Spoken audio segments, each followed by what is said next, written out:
Hi guys, for today's vlog, welcome to my vlog, Boom Panis Talia.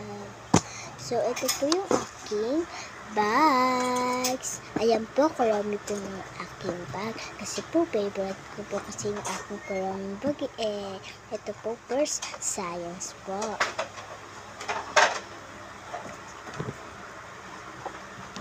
Ayan po, ilalagay ko na po sa bag ko kasi makakalimutin po ako.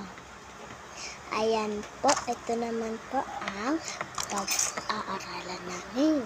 Lagi po namin yung babasahin kasi diyan namin po inusulat ang aming mga letra. At ito po, ayan po, aayos ko lang muna po. Sorry po.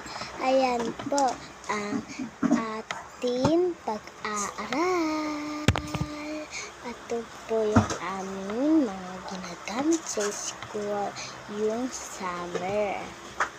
Dala ko po siya.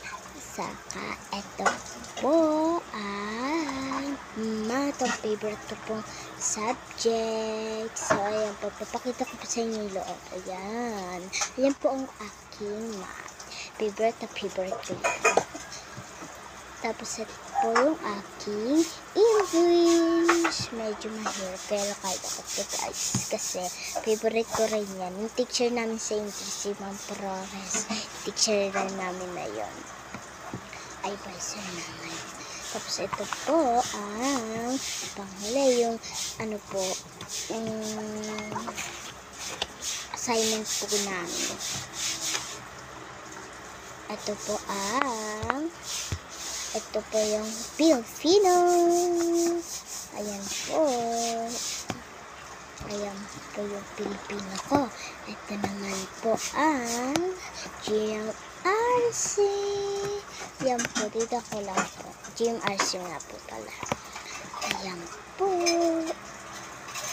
At ito naman po ang aking makabasa first na first. Masungat medyo sa amin yung makabasa. Pero okay lang. Tapos, ito po yung aming pang-aaral. Ano po ako na yun? Summer. Bukas wala naman po kami summer. Hanggang Friday, wala kami summer. Ito po yung aking books. Grade 10 na po ako. Yung books niyan? Yung, advisor namin. Ito po yung aking mga crayons. Sorry po. Abangan niyo po yung part 2. Bye-bye po. Like and follow and share. Bye-bye!